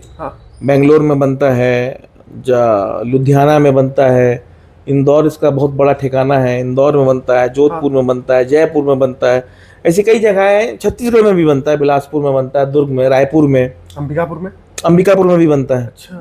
बनने के लिए तो यहाँ भी बनता है, पर उस लेवल का नहीं बनता है, क्योंकि उतना मशीनरी और स्किल यहाँ के लोगों के पास उतना नहीं है। लेकिन हाँ, गाड़ियाँ अच्छी बनती है इंदौर में, राजस्थान में, बेंगलोर में बहुत अच्छी गाड़ियाँ बनती हैं। तो चेचिस ले लीजिए, बॉडी गैरेज में भेज दीजिए। लगभग अगर बहुत अच्छा बॉडी वाला मिल गया आपको किस्मत से, तो 60 दिन का समय लगता है। 60 दिन का समय लगता है। और थोड़ा धीरे धीरे काम चला तो 90 दिन 100 दिन में तो मिल जाता है गाड़ी। अमूमन 3-3.25 महीने में गाड़ी मिल जाता है, स्लीपर गाड़ी। और सीट वाली गाड़ी ले रहे हैं तो 2 महीने में मिल जाता है। अच्छा। सीट वाला बॉडी 2 महीने में बन जाता है। ठीक। और एक नए व्यक्ति को जैसे शुरुआत करना हो गया, तो सेकेंड हैंड बस से शुरुआत करना कितना बेहतर हो सकता है? ठीक है, सेकेंड हैंड बस से भी शुरुआत किया जा सकता है, लेकिन चुनौतियां रहेंगी उसके साथ। सेकेंड हैंड बस खरीदेगा, वो आए दिन खराब हो जाएगी, आए दिन ब्रेक डाउन हो सकता है, बस की स्थिति कैसी है, क्या है, अगर उसका पूरा उसने अध्ययन नहीं किया है और गाड़ी ले लिया है, पता चला गाड़ी लेने के बाद इंजन खराब हो गया या गियर बक्सा में प्रॉब्लम आ गया, तो कोई बड़ा लफड़ा में फंस। मेरा एक सुझाव रहेगा कि कभी भी बस का व्यवसाय नए गाड़ी के साथ करना चाहिए। टूट फूट कम आता है, मेंटेनेंस कम आता है, खर्च कम आता है, और 3 साल तक तो आराम से गाड़ी चला सकते, आराम से चलते हैं। वो कहा जाता है ना, जिसको अगर बर्बाद करना है तो पुरानी गाड़ी कोर्ट कचहरी। एक्सपीरियंस होना चाहिए मेरे हिसाब से। और अगर कोई नया व्यक्ति है तो बस के व्यवसाय में आना चाहता है, तो अध्ययन करना बहुत जरूरी है। मैं बार बार इस चीज को बोलता हूँ कि किसी भी बिजनेस को शुरू करने से पहले उसको स्टडी कर लेना चाहिए कि कैसा कंपटीशन है, क्या मार्केट है, कितना लाभ होगा, घर से तो पैसा नहीं लगेगा, रूट सिलेक्शन कैसा है उसका, सब पर निर्भर करता है। बिल्कुल। और सेकेंड हैंड गाड़ी के साथ साथ जो है परमिट भी खरीदी जा सकती है? नहीं, परमिट की खरीदी और बिक्री पे प्रतिबंध। अच्छा। आप किसी भी प्रकार का परमिट का खरीदी बिक्री नहीं कर सकते। गाड़ी खरीद बिक्री कर सकते हैं, परमिट खरीदी बिक्री नहीं कर सकते। परमिट आप गिफ्ट कर सकते हैं। अच्छा। जैसे आप मेरे बहुत अच्छे मित्र हैं, और आप बोले कि भैया ये वाला परमिट मेरे को दे दीजिए, और मुझे ऐसा लगता है कि नहीं ठीक है, इससे आपका भला हो जाएगा, या मैं नहीं चलाना चाहता हूँ, रख ले भैया तू ही, तो एज ए गिफ्ट मैं आपको दे सकता हूँ। गिफ्ट किया जा सकता है? गिफ्ट किया जा सकता है, तो नामांतरण हो जाता है, कानून है, उसके प्रति सुनवाई होती है। उसमें अगर कोई ऑब्जेक्शन नहीं आया तो फिर हो जाता है नाम ट्रांसफर। तो जो भी अक्सर सेकंड हैंड गाड़ियां खरीदती हैं वो गिफ्ट कर देती हैं? नहीं, सेकेंड हैंड गाड़ियां रूट के साथ बहुत कम बिकती हैं। मतलब वो रूट के साथ बिकती नहीं है। जैसे आप ले लिए तो नया आवेदन लगाता है फिर अगला। अच्छा। सेकेंड हैंड गाड़ी खरीदता है, लेकिन फिर वो आवेदन लगा के नई परमिट लेता है, तब चलाता है गाड़ी। ठीक, ये मामला है। बड़े में स्टेट परमिट और नेशनल परमिट दोनों में क्या अंतर है? स्टेट कैरियज परमिट और नेशनल परमिट में जमीन आसमान का फर्क। नेशनल परमिट में मामला ये है कि आप एक स्टेशन से छूटेंगे और आपको बीच में पैसेंजर नहीं लेना है। अच्छा। फिर जो आपका नेक्स्ट डेस्टिनेशन होगा आप सीधे वहीं गाड़ी रोकेंगे। पैसेंजर नहीं ले सकते बीच में। इसके अलावा फिर एक प्रदेश से दूसरे प्रदेश में जाना होता है इसमें, नेशनल में। स्टेज कैरियज में क्या होता है, आपको बस स्टैंड घुसने की अनुमति भी मिलती है और स्टॉप बाय स्टॉप टाइमिंग मिलता है आपको। अच्छा। नेशनल परमिट में टाइमिंग नहीं मिलता है आपको कहीं से छूटने का। आप किसी भी बस स्टैंड से गाड़ी नहीं छोड़ सकते। अच्छा। नेशनल परमिट के लिए अलग बस स्टेशन होते हैं। तो जो ISBT होता है, यानी इंटर स्टेट बस स्टेशन, उन पर्टिकुलर उन लेन से आप नेशनल परमिट की गाड़ियां ये नहीं छोड़ सकते, और हर स्टैंड में घुस भी नहीं सकते रास्ता में। जैसे आप अंबिकापुर से निकले तो बिलासपुर स्टैंड नहीं घुस सकते, रायपुर स्टैंड नहीं घुस सकते। अब आपको हैदराबाद जाना है अगर, तो गाड़ी फिर सीधे हैदराबाद स्टैंड में रुकी। ये नियम कहता है। चलाने वाले तो कई प्रकार से चलाते हैं नेशनल परमिट की भी गाड़ियाँ। अच्छा, तो सवारियाँ फिर कैसे मिलती हैं इनको? क्योंकि नेशनल परमिट की जो दूरियां होती हैं बहुत लंबी लंबी होती हैं। डेस्टिनेशन जैसे रायपुर से पुणे, तो रायपुर से पुणे मेरे को ऐसा लगता है कि मिल जाता है सवारी, रायपुर से हैदराबाद भी मिल जाता है। तो ऐसा रूट ही सिलेक्शन करते हैं उन लोग जिसमें पैसेंजर का लोड ज़्यादा होता है। ठीक। और स्टेज कैरिज परमिट में ये रहता है कि आपको एक डेस्टिनेशन से एक डेस्टिनेशन का पर्टिकुलर एक 5 साल का परमिट मिल जाता है कि आपको इतने बजे अंबिकापुर से छूटना है, इतने बजे राजपुर से छूटना है, इतना बजे रामानुजगंज से छूटना है, इतना बजे गढ़वा पहुंचना है, इतना बजे गढ़वा से छूट के फिर आपको इतना बजे औरंगाबाद पहुंचना है। उस टाइम पे आपको चलना पड़ेगा। आपने मर्जी से आप अपने टाइम से नहीं चल सकते। जो परमिट आपको मिला है उसी परमिट के समय सारणी के हिसाब से आपको बस का संचालन। ये जो है मुख्य अंतर हो गया। और बड़े भैया जो है बस बिजनेस में आरटीओ से जुड़े सबसे बड़े बड़े चुनौतियां क्या रहती हैं? अब तो बहुत इजी हो गया ऑनलाइन आने के माध्यम से। अब ऑनलाइन परमिट घर बैठे बन जाता है। बारात भेजना है तो घर बैठे ऑनलाइन परमिट बन जाता है आजकल। फिटनेस सेंटर भी अब आरटीओ से हट गए हैं। अब फिटनेस के लिए अलग अलग सेंटर खुल गए, एटीएस सेंटर बोलते हैं उसको। अच्छा। बहुत आधुनिक और बहुत ही डिजिटली के साथ साथ बहुत ज्यादा आधुनिक। अब आप फिटनेस बहुत अच्छे तरीके से होने लग गया है। मशीन से फिटनेस होता है। अच्छा। गाड़ी कितना प्रदूषण कर रही है, गाड़ी की स्पीड क्या है, गाड़ी का माइलोमीटर काम कर रहा है कि नहीं, गाड़ी की लाइट बत्ती जल रही है कि नहीं, सारा कुछ मशीनरी से चेक होता है। एक मशीन है उसमें गाड़ी को चलाया जाता है, सब उसका मापदंड तय किया जाता है। और गाड़ी उस मापदंड पे नहीं खरी उतरी तो गाड़ी को फेल कर दिया जाता है। और गाड़ी उस मापदंड पे खरी उतरती तो फिर फिटनेस हो जाता है। तो आरटीओ से कुछ रहती नहीं है। आरटीओ से हमेशा सहयोग मिलता है, क्योंकि आरटीओ के द्वारा कभी भी बस मालिकों को मुझे ऐसा लगता है कि कोई दबाव नहीं है। और क्योंकि एक दूसरे के सहयोग से ही तो चलता है ये धंधा, है ना। और आरटीओ जाहिर सी बात है कि लोगों की सुविधा के लिए है। तो सुविधा मुहैया कराते हैं।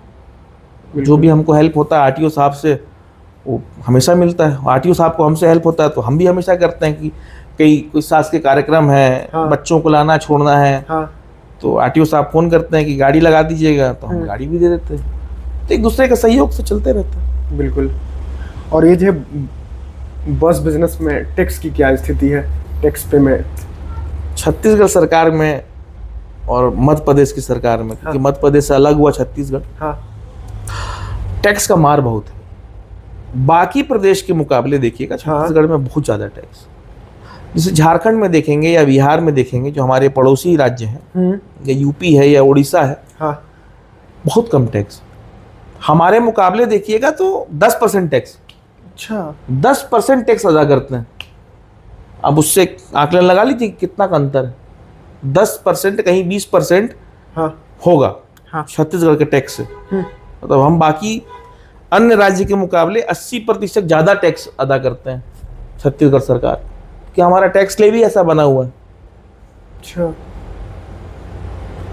अब धंधा करना है तो टैक्स तो पटाते ही।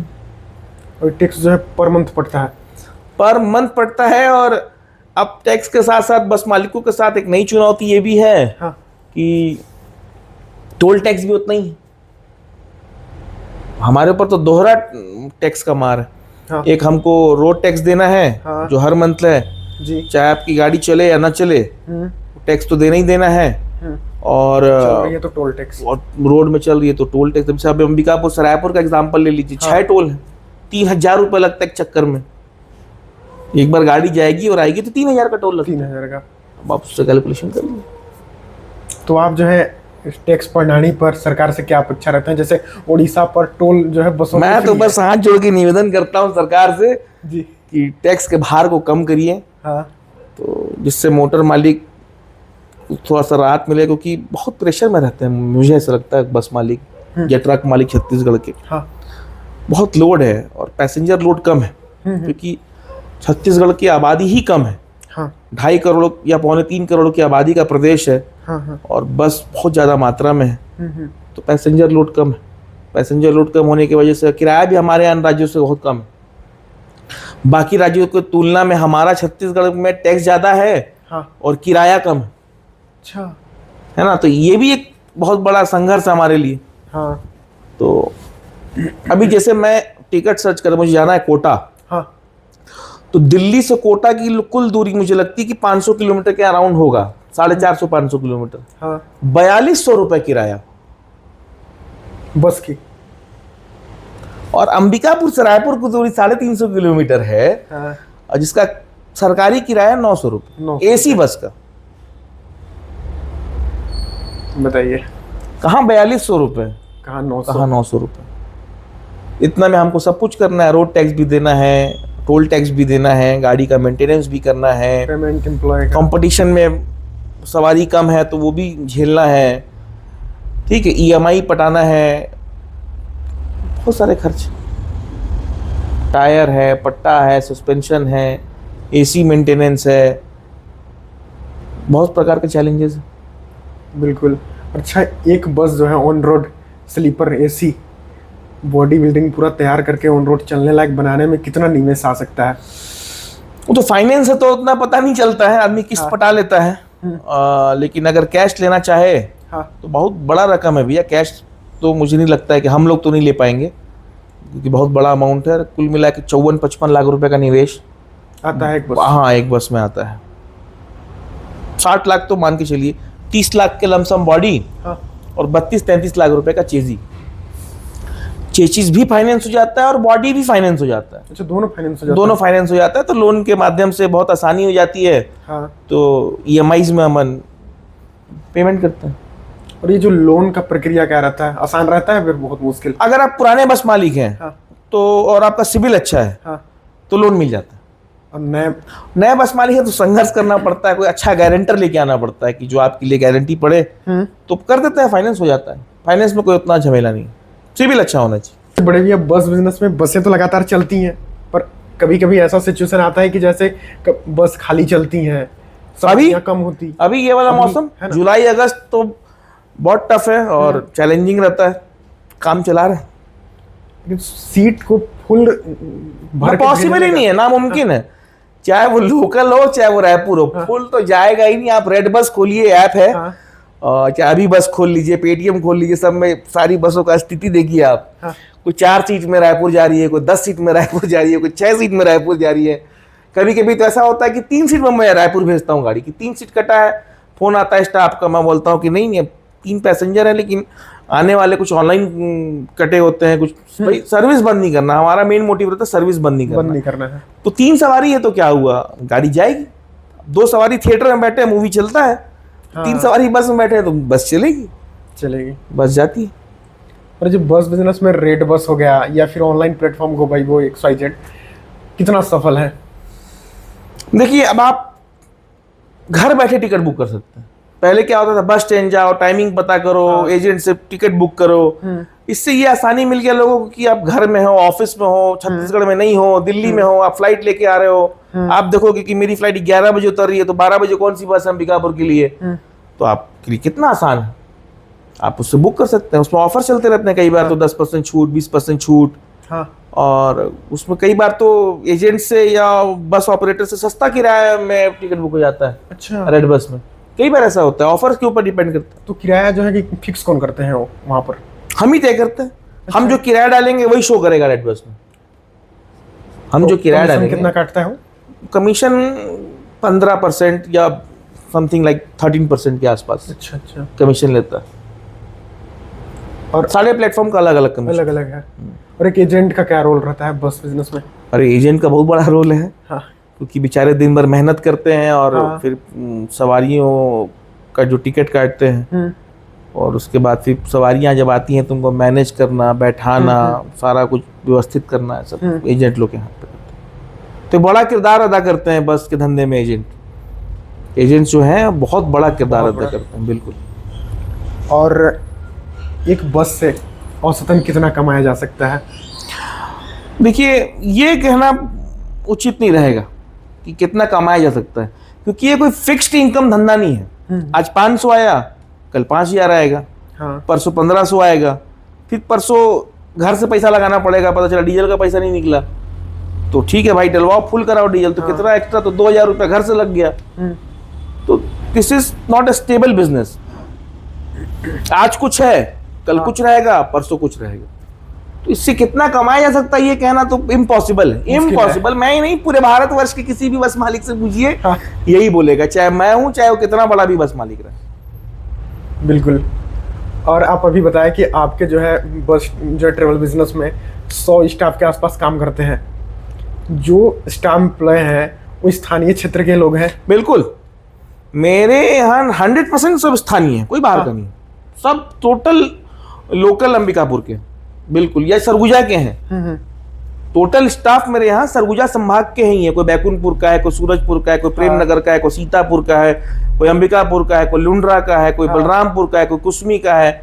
इस प्रकार से सारे जगह के स्टाफ में स्थानीय क्षेत्र के लोगों को पूरे रोजगार पूरे मिला है। पूरे पूरे पूरे बिल्कुल बिल्कुल बिल्कुल। अच्छा, आए दिन जो है एक आरोप कंडक्टरों पर लगाया जाता है कि कंडक्टर बस बिजनेस में चोरी करते हैं। ये आपका फेवरेट सवाल है। इसके पीछे का एक लॉजिक बताता हूं मैं जी। आप समझिएगा। हाँ। आप अपने ड्राइवर को कितना तनख्वाह दे रहे हैं? बस मालिक, भाई मान लीजिए कि लोकल रूट है, हाँ। तो ड्राइवर को मिला 500 रुपया, हाँ। 500 रुपया मिला कंडक्टर को, हाँ। और 500 रुपया मिला मान लीजिए 400 रुपया खलासी को। क्लासिक। ठीक है। हाँ। अब उसमें रूट में चलेगा, हाँ। खाना खाएगा, हाँ। नाश्ता करेगा, हाँ। शाम का भी नाश्ता करेगा, समझिएगा बात को। तो अगर वो अपने तनखे के पैसे से खाएगा तो घर क्या लेके जाएगा? तो कंडक्टर क्या करते हैं, कई जगह शॉर्ट रूट्स में कहीं 5 रुपए का किराया, कहीं 10 रुपए का किराया, कहीं 30 रुपए का किराया नहीं चढ़ाते हैं बस के ओनर बुक चलान में, और कुछ 500-1000 रुपए का चोरी करते हैं। हाँ। ये तो स्वाभाविक सी बात है, सब जानते हैं इस चीज को। हाँ। और नहीं करेगा तो मैनेज कहाँ से करेगा खर्चा? तो हम भी समझते हैं, तो अपना ही कहना है कि नमक को चाटिए, हाँ। मजा लेते रहिए, हाँ। और चबा जाइएगा तो आपका भी नुकसान है और हमारा भी नुकसान है। बिल्कुल। तो नमक बराबर लगभग सभी करते हैं, कोई ऐसा डकैती तो कोई कर नहीं रहा है। हाँ। सबके यहाँ स्टाफ है और इसको आप रोक नहीं सकते। This is next to impossible, क्योंकि ये रोका ही नहीं जा सकता। रोक दोगे जिस दिन आप, उस दिन आपके सारे स्टाफ भाग, ड्राइवर भी आपके यहाँ नहीं रहेगा, कंडक्टर भी आपके यहाँ नहीं रहेगा, कोई स्टाफ आपके यहाँ काम नहीं करना चाहेगा। तो मतलब कि ये जानते हुए भी अनजान बनना पड़ेगा। बिल्कुल। अच्छा, ये एक कॉमन बात आती है जहाँ पर लोगों की थॉट रहता है कि बस का बिजनेस कोई दमदार वर्ग का जो व्यक्ति है या फिर माफिया, उस प्रवृत्ति के लोग ही चलाएं तो ज्यादा बेहतर। दौर चला गया भैया। हाँ। बाहुबल से धंधा नहीं किया जा सकता जी। अब वो बस का धंधा, हाँ। पहले ऐसा हुआ करता था जी कि जो बाहुबली है उनका ही बस का धंधा होता था। अमूमन बाहुबली लोग बस का धंधा करते थे। अब ऐसा नहीं है, अब का दौर बदल गया है ना। अब लोग शिक्षित है। हाँ। अब पुलिस का डर है लोगों के अंदर। हाँ। पुलिसिंग बहुत अच्छी है और साफ स्वच्छ वातावरण है। तो अब आप देखिएगा तो जो नए बस मालिक आपको मिलेंगे वो बहुत युवा मिलेंगे, जिनको बस का कोई अनुभव नहीं है वैसे मिलेंगे, या कई साल से किसी बस कंपनी में काम कर रहे हैं, बेचारे पैसा इकट्ठा किए और एक बस खरीद लिए, वैसे मिलेंगे। तो वैसे भी अगर ऐसा दौर होता तो क्या नए बस मालिक मार्केट में आते? आज तक नहीं आते, हम नहीं आते। बिल्कुल भाई हमारा भी जो पास्ट है वो वैसा तो नहीं कि बाहुबली थे हम लोग। भाई बस के स्टाफ थे, रिक्शा ही चलवाते थे, बाहुबली तो थे नहीं। मेहनत किए, ईश्वर ने उसका फल दिया। और स्वच्छ और साफ वातावरण है, क्योंकि सारी लड़ाई डॉक्यूमेंट की लड़ाई होती है बस के धंधे में। तो आपत्ति लगाना नहीं लगाना ये सब पूरा लीगली होता है, पारदर्शिता है ना? सब कुछ पारदर्शी और लीगल है। तो ये कि जो है सफल कारोबारी बनने के लिए, उद्योगपति बनने के लिए पॉलिटिकल कनेक्शंस जो है कितना मजबूत होना चाहिए? मुझे ऐसा लगता है कि बस के व्यवसाय में खास करके पॉलिटिकल ऐसा कुछ भी नहीं है। क्योंकि प्रणाली इतनी पारदर्शी है और अच्छी है कि जरूरत नहीं पड़ता है। और पॉलिटिकल कनेक्शन से क्या ही कर लीजिएगा। मुझे ऐसा लगता है कि वही वाला बात है जैसा आप पहले सवाल किए बाहुबल वाला। तो अब ऐसा नहीं है। पहले दोबारा में ऐसा हुआ करता था कि पॉलिटिकली इन्फ्लुएंस करते थे लोग, लेकिन अब ऐसा नहीं, मुझे ऐसा लगता है। लेकिन आप बहुत पॉलिटिशियन है, आप पता कर लीजिए कि आज तक बस के धंधे में कभी मैंने पॉलिटिक्स को नहीं लाया, कभी किसी पे दबाव नहीं बनाया, कभी किसी अधिकारी से कोई ऊंची आवाज में बात नहीं की जी, कभी किसी दूसरे बस मालिक के साथ मेरा कोई झगड़ा नहीं है। आप पता कर सकते हैं। अब पॉडकास्ट करते हैं, कई लोगों से बात होती है। जी जी जी। देखिए मेरे हिसाब से मेरा एक पॉलिटिकल लाइफ एकदम अलग है और मेरी पर्सनल लाइफ एकदम अलग है और ये बिजनेस वाली लाइफ अलग है। मैं बहुत संतुलित करके चलता हूँ इन सब चीज़ों को। बिल्कुल। आप जो है यूथ कांग्रेस से जुड़े हुए हैं, जुड़ने के बाद जो है कि आपका पॉलिटिकल जर्नी क्या रहा है? पहले तो भैया मैं यूथ कांग्रेस नहीं, NSUI से जुड़ा। अच्छा। National student union of India, भारतीय राष्ट्रीय छात्र संगठन है ये। कांग्रेस का स्टूडेंट विंग है। और मैं आपको जैसे बताया शुरुआत में कि कक्षा 10वीं से मैं पॉलिटिक्स में NSUI के माध्यम से जुड़ा था। कॉलेज में आया तो जनरल सेक्रेटरी बना डिस्ट्रिक्ट का, फिर प्रमोट होके स्टेट सेक्रेटरी बना, फिर प्रमोट होके स्टेट जनरल सेक्रेटरी बना। उसके बाद फिर इसमें उम्र सीमा होती है, 27 साल तक आप NSUI में काम कर सकते हैं। अच्छा। उसके बाद फिर मैं यूथ कांग्रेस में आ गया। यूथ कांग्रेस में भी बहुत संघर्ष किए। अभी यूथ कांग्रेस के चुनाव आ गए हैं इंटरनल, जैसे मैं बताया कि हमारे यहाँ चुनाव होते हैं। अभी स्टेट जनरल सेक्रेटरी का मैं नॉमिनेशन किया हूँ और चुनाव लड़ूंगा। ये चुनाव कब होता है? ये हर 3 साल या 2 साल में ये चुनाव होता है, जिसमें जिला अध्यक्ष, प्रदेश अध्यक्ष, पूरी बॉडी का चुनाव होता है। स्टेट प्रेसिडेंट से लेके एक ब्लॉक के अध्यक्ष तक का चुनाव होता है। और इनके वोटर कौन होते हैं? इनके वोटर होते हैं जो मेंबर बनते हैं, जो युवा कांग्रेस सदस्यता लेते हैं, वो लोग ही वोट करते हैं। भाई मेंबर कैसे बनते हैं?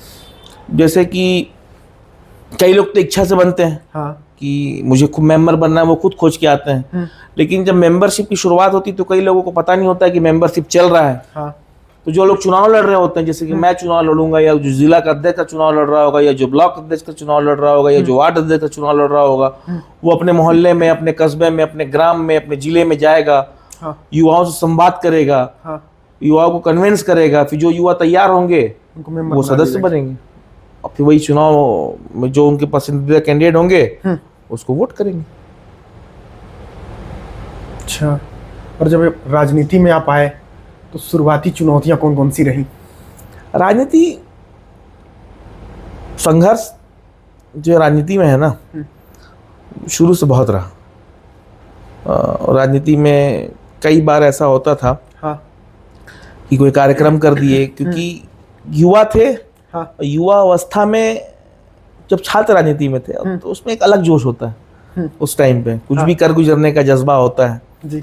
तो कई बार ऐसा होता था कि जानकारी नहीं थी कि पुतला जलाना है तो परमिशन लेना होता है SDM के यहाँ से, या सूचना देना होता है। तो एक बार महामाया चौक में पुतला जला दिए बिना परमिशन का। शनिवार का दिन था, गिरफ्तार हो गए। 155 में गिरफ्तार हो गए। तो अब वो मंडे को कोर्ट खुलना था, SDM कोर्ट। थाना में रहे 2 दिन। तो युवा अवस्था, बच्चे थे, समझ नहीं थी। उसके बाद फिर आंख खुला कि नहीं, कार्यक्रम को हमेशा सूचना देके या परमिशन लेके करना है। तो फिर वैसा मार्गदर्शन मिलता रहा। फिर बाबा से जुड़े थे हम बचपन से। TS बाबा का हमेशा मार्गदर्शन मिलता रहा। बाबा की गाइडेंस में बचपना में मैं उनको दादाजी बोलता था। बहुत हंसते थे। धीरे धीरे हम युवा हुए तो बाबा बोलने लगे उनको। तो लोग बाबा बोलते हैं, मैं तो दादाजी की हैसियत से ही उनको बाबा बोलता हूँ। जैसे गांव देहात में दादा को बाबा बोलते हैं ना, तो मैं बाबा को वैसे ही बाबा बोलता हूँ।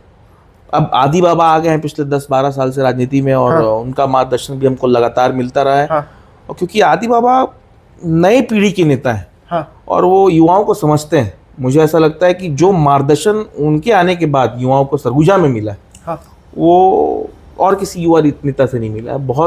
बहुत ज़्यादा इन्फ्लुएंस करते हैं और बहुत ज़्यादा सपोर्टिव है अपने कार्यकर्ताओं को लेकर।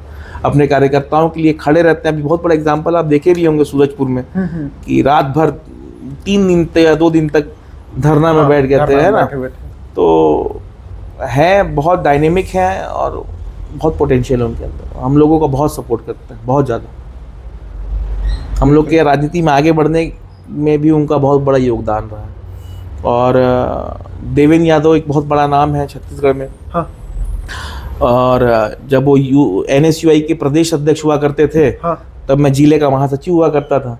अच्छा। और बहुत प्यार करते हैं मेरे से। जब भी अंबिकापुर आना होता है तो कॉल करते हैं कि मैं आ रहा हूँ आज भी, हाँ। आज भी किसी पर्सनल काम से भी आए तो एक बार फोन लगा लेते हैं कि मैं आतिफ आ रहा हूँ, मिलना है। हाँ। भले 2 मिनट के लिए सही मुलाकात हो जाती है। हाँ।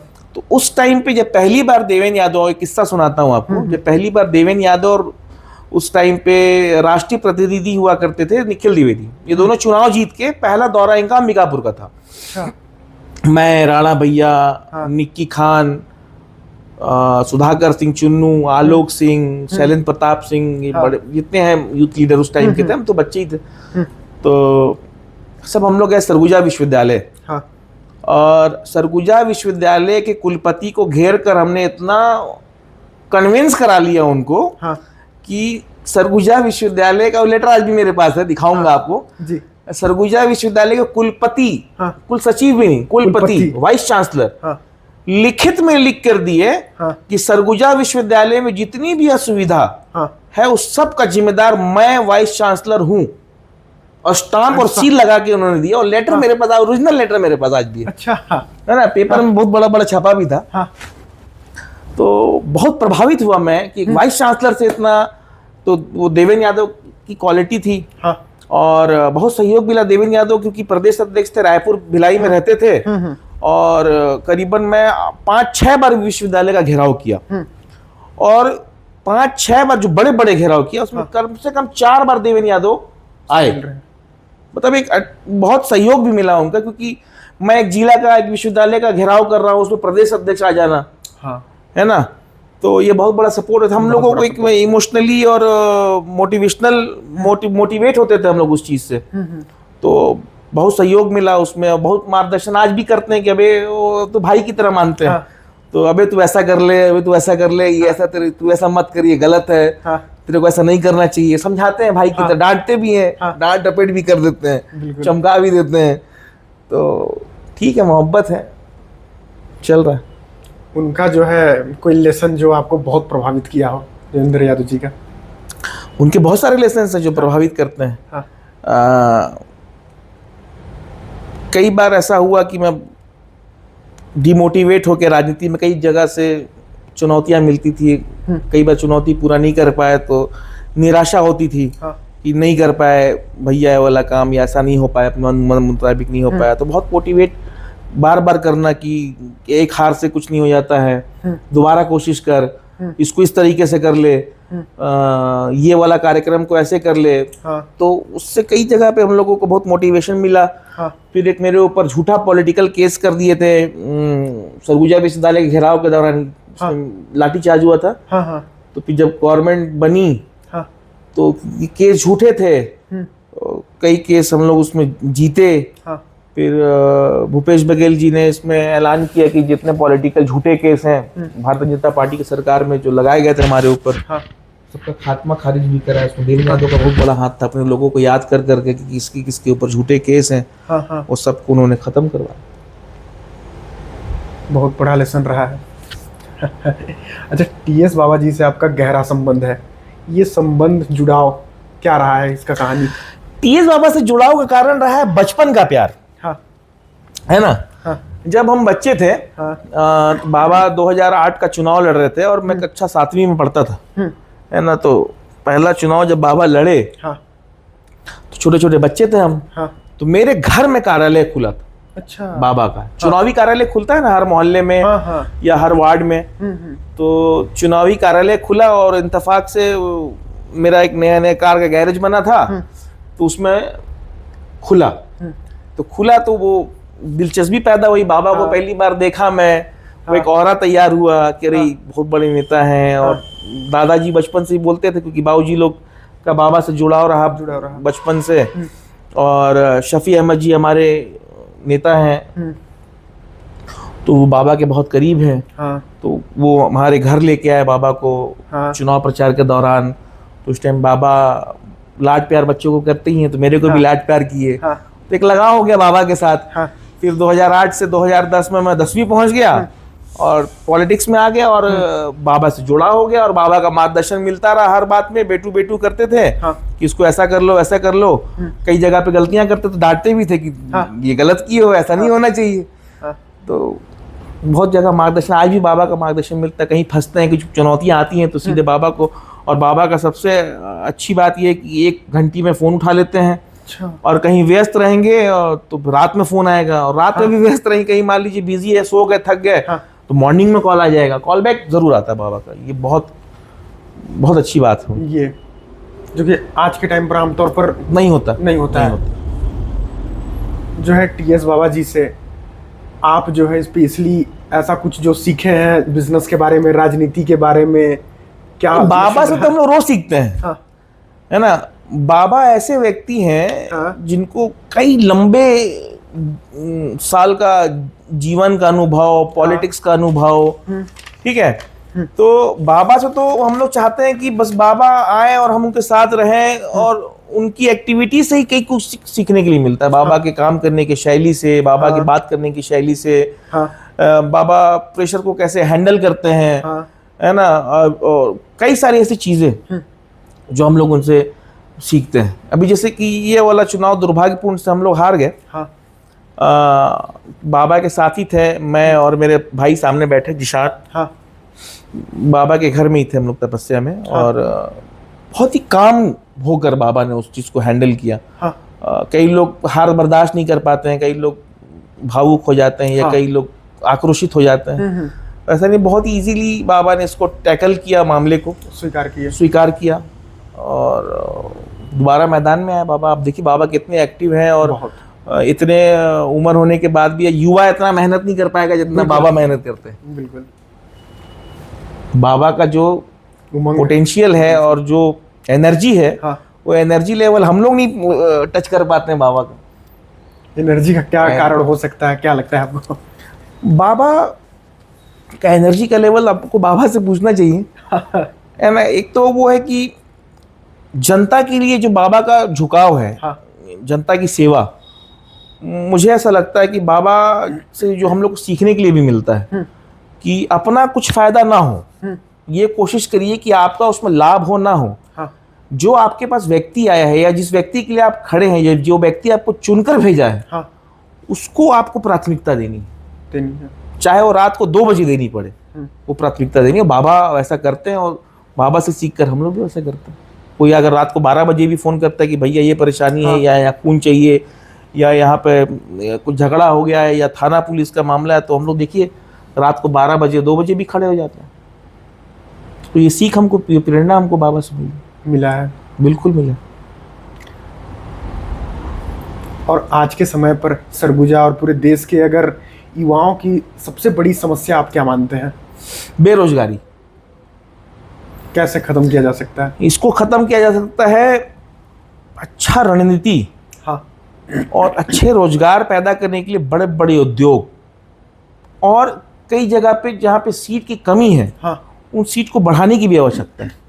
कई सारे ऐसे विभाग हैं जहाँ आज भी 10 लोगों की आवश्यकता है, पर 3 लोग काम खींच रहे हैं, है ना। तो वैसी जगह पे वैकेंसीज बढ़ाने की आवश्यकता है, जिससे बेरोजगारी कम। बिल्कुल 100%। जी बिल्कुल। भैया जो है आप बिजनेस संभाल रहे हैं, साथ में राजनीति और परिवार, तीनों को एक साथ संभालना, टाइम मैनेजमेंट का क्या रणनीति है आपका? बहुत संघर्ष है भैया इसमें भी।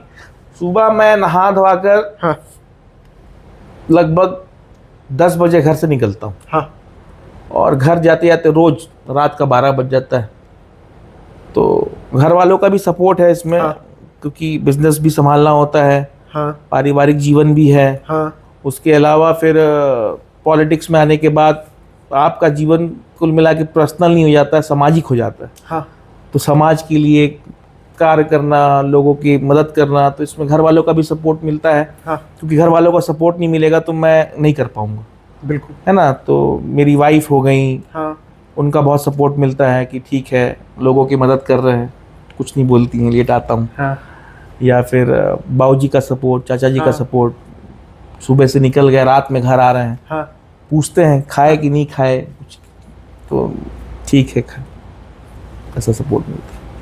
मतलब ये एक मैनेजमेंट का आपका बिल्कुल करना पड़ता है, मैनेज तो करना ही पड़ता है। पारिवारिक सपोर्ट बहुत जरूरी है, क्योंकि मेंटली भी आपको हेल्दी बनाता है पारिवारिक सपोर्ट। एक माइंडसेट होना चाहिए। पता चला घर में दबाव बना रहे हैं कि नहीं करो, ऐसा करो, वैसा करो, और आप करना चाहते हैं तो फ्री होकर फिर आप नहीं कर पाएंगे जनसेवा। तो परिवार का साथ होना बहुत जरूरी है। और आमतौर पर देखा जाए तो आप बिजनेस, परिवार और इधर राजनीति तीनों को संभाल रहे हैं। तनाव की स्थिति तो बनी ही रहती होगी कभी ना कभी। अब आदत हो गया, आदत हो गया है। अब आदत हो गया। तनाव की स्थिति को खत्म करने के लिए कुछ आपकी स्ट्रेटजी, रणनीति? बी पॉजिटिव, सब चीज को ऐसा लीजिए एज ए चैलेंज। हाँ। कि हो जाएगा, है ना। कोई भी चैलेंज है, हताश नहीं होना है कि हाँ। चलो ठीक है, आज समय खराब है, कल अच्छा होगा। हाँ। आज हारे हैं, कल जीतेंगे। आज ये नहीं हो रहा है, चलो ठीक है, एक बार और ट्राई करते हैं। तो पॉजिटिव रहना बहुत जरूरी है, हताश नहीं होना है आपको। हताश नहीं होना है। अगर हताश होंगे तो आप हार जाएंगे। बिल्कुल। है ना। तो ये पॉजिटिव माइंड सेट रखना है आपको कि ठीक है, देखेंगे, फाइट करेंगे सिचुएशन से। बिल्कुल। आने वाले 5 सालों में आप अपने आप को, खुद को, राजनीति के क्षेत्र में, समाज सेवक के क्षेत्र में, या फिर आपके पॉपुलर बस सर्विस, मेरा शुरू से एक विजन क्लियर रहा है। हाँ। कई लोग राजनीति करते हैं लाभ के लिए। हाँ। समझिएगा बात को। कई लोगों के, सबके अपने अपने लाभ होते हैं राजनीति से।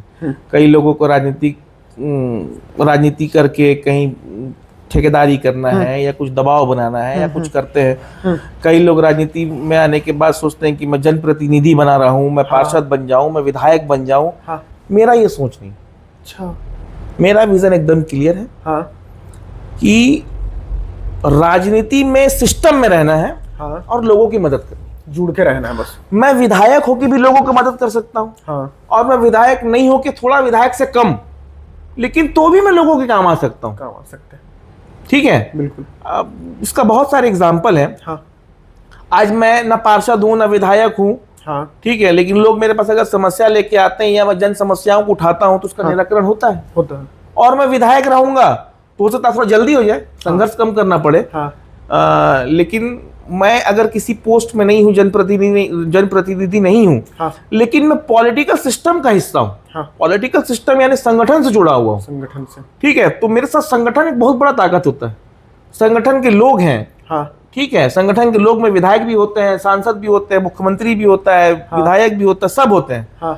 तो हो सकता है हमारी सरकार हो तो मैं ज्यादा मदद कर पाऊँ, हमारी सरकार ना हो तो संबंध में ज्यादा काम करा सकूं। ठीक है, तो मेरा ये सोचना है कि पद में रहना महत्वपूर्ण नहीं है। आप लोगों के काम आइए, महत्वपूर्ण है। आप पॉलिटिकल सिस्टम में रहिए, ये महत्वपूर्ण है। ठीक है, और मेरा विजन क्लियर है कि मुझे राजनीति सिर्फ इसलिए करनी है कि मैं लोगों के काम आ सकूं, लोगों की मदद कर सकूं, लोगों का सहारा बन सकूं। बस मेरा यही विजन है। ये विजन क्लियर है, मतलब पूरा? हाँ, एकदम क्लियर विजन है मेरा। ठीक ठीक। अच्छा, बड़े भैया जो है, ज्यादातर जो बिजनेसमैन होते हैं वो बिजनेस में कमाने के बाद जो है अपना जो है निवेश रियल एस्टेट में करते हैं। आप अपना निवेश जो है, बस मालिक इतना पैसे नहीं कमाता है कि रियल एस्टेट में इन्वेस्ट कर पाए। एकदम 100% की बात बता रहा हूँ। बस मालिक उतना ही पैसा कमाता है कि ईएमआई पटा ले, और ईएमआई गाड़ी खत्म हो जाए तो दूसरा गाड़ी ईएमआई में फिर ले ले। है ना। तो बस मालिक इतना ही कमा पाता है कि अपना दिनचर्या ठीक ठाक से जी ले जी, और रोलिंग में पैसा चलता रहे। सेविंग नहीं कर पाता बस मालिक। आज की डेट में तो नेक्स्ट टू इम्पॉसिबल हो गया अब सेविंग करना। तो रियल एस्टेट में तो निवेश करना पॉसिबल ही नहीं है। बस बिजनेस के अलावा आप कोई बिजनेस संचालित करते हैं? नहीं। शुरू करने का विचार अभी फिलहाल तो नहीं है। फिलहाल नहीं। भैया, जो बिजनेस से जुड़े किताबें हैं, किताबें पढ़ने के शौकीन हैं आप? देखिए, पहले पढ़ता था। ठीक है, अब समय के अभाव में आजकल कई सारे वो ऑडियो ऐप आ गई हैं, है ना। तो उनके माध्यम से कुछ स्टोरी सुन लेता हूँ। कोई बुक, कोई बहुत अच्छा कोई नॉवेल आ गया तो उसको पढ़ने के बजाय सुन लेता हूँ। मेरे लिए इजी हो जाता है ना। रात में बिस्तर में जाने के बाद हेडफोन लगा लिए तो कुछ एक आध स्टोरी सुन लिए। या आजकल तो पॉडकास्ट के माध्यम से भी कई सारी स्टोरियाँ आदमी बहुत सारी प्रकाशित हो रही हैं। उसके बाद कई सारी स्टोरीज की वीडियो बन के आ रहे हैं, तो उनके माध्यम से मैं देख लेता हूँ। पर एकदम किताब पढ़ना उतना समय नहीं मिल पाता है और उतना शौक भी नहीं रहा है। अच्छा, आज के समय में जो युवाएं हैं उनको अगर बिजनेस बनाना सीखना हो तो क्या करना चाहिए उनको? बिजनेस बनाना हो ना, तो जिस बिजनेस का आप मूड बनाए करने का, आप उस कंपनी में जाके नौकरी कर लीजिए। एकदम निसंकोच होइए, मत बताइए कि आपका बिजनेस का क्या इरादा है। आप उस कंपनी में जाइए, किसी भी पोस्ट में नौकरी मांग लीजिए, वहां नहीं मिले दूसरे कंपनी में ट्राई करिए, उससे संबंधित नौकरी करिए, उस धंधे को समझिए। और नौकरी नहीं करना चाहते हैं तो उसके मालिक से मिलिए कि मेरे को इस टाइप का धंधा करना है, मेरे को आप काम तनख्वाह मत दो, मैं आपका काम संभालूंगा, 6 महीना मेरे को अपने काम पे रख लो और तनख्वाह मत दो, मेरे को बस काम सीखना है। सबसे अच्छा तरीका यही है अगर बिजनेस शुरू करना है तो, कोई भी। और अगर किसी बिजनेस का एक्सपीरियंस हो, पारिवारिक कोई एक्सपीरियंस हो, तो उसमें थोड़ा स्टडी करिए और छोटे निवेश से शुरू करिए। इकट्ठे बड़ा निवेश नहीं करना चाहिए मेरे हिसाब से, अगर कोई छोटा बिजनेस शुरू करना चाहता है तो। अब किसी का विजन सेट है कि नहीं मेरे को होटल बनाना है बहुत बड़ा, 4 करोड़ 10 करोड़ का, तो बिल्कुल बनाए, उसको कौन रोक सकता, उसका विजन क्लियर है। अब जिसके पास 3 लाख 4 लाख की पूंजी है, वो कोई बिजनेस स्टार्ट करना चाहता है तो उसको बहुत बार मेरे हिसाब से स्टडी करना चाहिए, करीबन 1-1.5 महीना, कि क्या बिजनेस करेगा, उसके फ्यूचर में स्टैटिस्टिक्स क्या होंगे। अगर 3-4 प्रकार से अपने उसको रख के देखे कि अगर ऐसा होता है तो लाभ कैसा होगा, इस रास्ते ऐसा नहीं गया मैं और अगर इस रास्ते से गया, अगर ऐसा सिचुएशन आया तो लॉस होगा कि प्रॉफिट होगा, उस हिसाब से डिसीजन लेना चाहिए। और आज के समय पर जो है, जो युवागढ़ हैं, उनमें से ज़्यादातर लोग जो है 8 से 10 साल कंपटीशन एग्ज़ाम की तैयारी करते हैं और लगभग एक बड़ा समय जो है लगा देते हैं। उनको क्या करना चाहिए एक्चुअल में? देखिए भैया, डिमोटिवेट नहीं करना चाहिए मेरे को किसी को, लेकिन ठीक है, तैयारी कर रहे हैं, उसी प्रणाली से तो चुन के आते हैं लोग। अगर कई लोग ऐसे हैं जो 8वीं बार के प्रयास में, 7वीं बार के प्रयास में, यानी 7वें साल में आईएएस निकाल लेते हैं, 8वें साल में आईपीएस निकाल लेते हैं, तो उन लोगों को कैसे अपन रोक सकते हैं? तो वो तो उनका जज्बा है। और मुझे ऐसा लगता है कि जो लोग तैयारी करते हैं कॉम्पिटिटिव एग्जाम की, जो बहुत पढ़ते हैं, भले उनका कॉम्पिटिशन एग्जाम ना निकले, लेकिन बहुत अच्छे व्यक्ति बन जाते हैं। इतनी पढ़ाई कर लेते हैं, बहुत अच्छे व्यक्ति बन जाते हैं और वो अपने जीवन में सफल हो जाते हैं। कहीं ना कहीं वो व्यक्ति बेरोजगार नहीं घूमेगा, वो व्यक्ति इतना समझदार हो जाता है कि कुछ ना कुछ अपने जीवन काल में कर लेगा, या बिजनेस कर लेगा, या अच्छी नौकरी कर लेगा, या स्टेट के कई लोग ऐसे होते हैं जो यूपीएससी के एग्जाम नहीं निकाल पाते हैं, और कई बार ऐसा होता है कि फर्स्ट अटेम्प्ट में फिर वो स्टेट पीएससी का एग्जाम निकाल लेते हैं। रास्ते खुले हैं सबके लिए, बहुत ऑप्शन। बड़े भैया जो है, आप अपना बिजनेस पॉपुलर बस सर्विस की जो एक लंबी स्टोरी, दादाजी से जो शुरुआत और एक लंबा संघर्ष के बारे में जो अनुभव साझा किए, अपना पॉलिटिकल जो है थ्योरी बताए, इसके साथ ही जो है समाज सेवक, और सबसे बड़ा तो आपका जो है जो पॉलिटिशियन बनने के साथ ही जो संघर्ष रहा है, थाना जाना पड़ गया, जेल जाना पड़ गया, और ये रहा है लाठी चार्ज। मतलब ये अनुभव जो है वास्तविकता में इतना महत्वपूर्ण रहा है कि मैं तो प्रभावित हुआ ही, पर इसके साथ साथ पूरे मेरे दर्शक प्रभावित हुए। और आप अपना इतना कीमती समय दिए, अपना अनुभव साझा किए बिजनेस के बारे में, उसके लिए हम और हमारे पूरे दर्शक सदैव आभारी रहेंगे। बहुत बहुत धन्यवाद। Thank you. जी।